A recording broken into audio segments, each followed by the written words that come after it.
ایران کا اسرائیل پر پہلی بار سجیل میزائل سے حملہ۔ سجیل کتنا خطرناک، نام کہاں سے آیا، یا زہرا نئی لہر؟ امریکی اور اسرائیلی جارحیت کے جواب میں ایران کی جوابی کارروائیاں تیزی سے جاری ہیں۔ ایران نے اسرائیل کے خلاف آپریشن وعدہ صادق کی 54ویں لہر کا آغاز کر دیا، جس کا نام یا زہرا رکھا گیا ہے۔ ایران کی مسلح افواج کی جانب سے پہلی مرتبہ طویل فاصلے تک ہدف کو نشانہ بنانے والے طاقتور سجیل اسٹریٹجک بیلسٹک میزائل کو عملی طور پر استعمال کیا گیا۔ الجزیرہ کے مطابق سجیل کے معنی ایک پتھر کے بتائے جاتے ہیں۔ یہ ایک سالڈ فیول بیلسٹک میزائل ہے جس کی اندازاً مار کرنے کی حد 2000 سے 2500 کلومیٹر ہے، جبکہ اس کی رفتار ماخ 13 سے بھی زیادہ یعنی آواز کی رفتار سے 13 گنا تیز بتائی جاتی ہے۔ اس کی خاص بات یہ بھی ہے کہ اسے نسبتاً کم وقت میں لانچ کیا جا سکتا ہے۔ جریدہ دی نیشنل انٹرسٹ کے مطابق یہ میزائل مصر تک کے ممالک، سوڈان کے بعض حصوں، یوکرین کے بیشتر علاقوں، جنوبی روس کے کچھ حصوں، مغربی چین کے ایک حصے، بھارت اور بحیرہ ہند و بحیرہ روم کے وسیع علاقوں تک ہدف کو نشانہ بنانے کی صلاحیت رکھتا ہے۔ ایرانی میڈیا کے مطابق سجیل کی اصطلاح قرآن مجید کی سورۃ الفیل میں بیان ہونے والے واقعے کی طرف بھی اشارہ کرتی ہے، جہاں سجیل کے پتھروں کے ذریعے حملہ آور دشمن کو تباہ کیے جانے کا ذکر ملتا ہے۔ ایرانی میزائل سجیل ٹھوس ایندھن سے چلنے والا میزائل ہے، جسے امریکہ اور اسرائیل کی جانب سے 28 فروری کو ایران کے خلاف شروع کی گئی جارحانہ جنگ کے بعد پہلی بار استعمال کیا گیا ہے، اور دعویٰ کیا گیا کہ اس میزائل کے ذریعے اسرائیلی حکومت کے کمانڈ اینڈ کنٹرول مراکز اور اہم فوجی تنصیبات کو نشانہ بنایا گیا۔ خبردار، اپنے بچوں کو اے آئی سے دور رکھیں ورنہ چیٹ باٹس بچوں کو تشدد کے منصوبے بتانے لگے۔ چیٹ باٹس کم عمر صارفین کو پرتشدد منصوبہ بندی میں مدد فراہم کر رہے ہیں۔ نئی تحقیق میں اس بات کا انکشاف ہوا ہے۔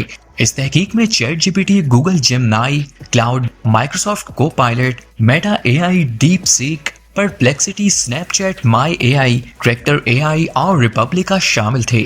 تحقیق کے مطابق 10 میں سے 8 چیٹ باٹس نے مناسب روک ٹوک نہ کی، اور بعض نے حملوں کی حکمت عملی، ہتھیاروں یا ممکنہ اہداف کی تفصیلات فراہم کی۔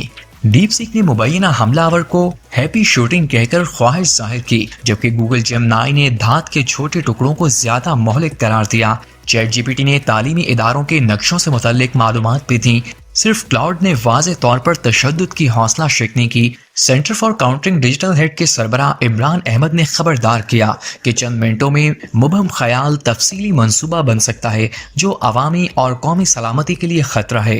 تحقیق میں اے آئی کمپنیوں سے فوری حفاظتی اقدامات کا مطالبہ کیا گیا اور کہا گیا ہے کہ اگر فوری حفاظتی اقدامات نہ کیے گئے تو مصنوعی ذہانت کی ٹیکنالوجی عوامی تحفظ اور قومی سیکیورٹی کے لیے شدید خطرہ بن سکتی ہے۔ یہ تحقیق Center for Countering Digital Hate نے امریکی میڈیا CNN کی انویسٹیگیٹو ٹیم کے اشتراک سے کی ہے اور 69 صفحات پر مشتمل رپورٹ کلر ایپ کے عنوان سے جاری کی ہے۔ Center for Countering Digital Hate ایک برطانوی امریکی غیر منافع بخش تنظیم ہے جو آن لائن نفرت، جھوٹی معلومات اور انتہا پسندی کی روک تھام کے لیے کام کرتی ہے۔ اس کا بنیادی ہدف سوشل میڈیا پلیٹ فارمز کو جواب کے کٹہرے میں لانا، سوشل میڈیا کو نفرت اور جھوٹی خبروں سے پاک کرنا ہے، انسانی حقوق اور جمہوریت کی حفاظت کرنا ہے۔ تحقیقی رپورٹس مہمات اور پالیسی دباؤ سے تبدیلی لاتا ہے۔ اس رپورٹ میں امریکہ اور آئرلینڈ سے تعلق رکھنے والے فرضی کم عمر صارفین کے اکاؤنٹس بنا کر 10 مشہور اے آئی چیٹ باٹس کا تجربہ کیا گیا۔ ٹیسٹنگ کا مقصد دیکھنا تھا کہ یہ باٹس اسکولوں، عبادت گاہوں یا عوامی مقامات پر حملوں جیسے تشدد آمیز سوالات کا کیا جواب دیتے ہیں۔ شناختی کارڈ مفت کتنے دن میں ملے گا؟ نادرا نے عوام کو خوشخبری سنا دی۔ نادرا نے عوام کو ایک اور تحفہ دینے کا فیصلہ کر لیا۔ اب شناختی کارڈ مفت ملے گا، لیکن اس کے لیے کیا کرنا ہوگا؟ آفر سے کیسے اور کہاں سے فائدہ اٹھایا جا سکتا ہے؟ کون کون اس کے لیے اہل ہے؟ نیا کارڈ کتنے دن میں ملے گا؟ ساری تفصیلات شیئر کر دی گئیں۔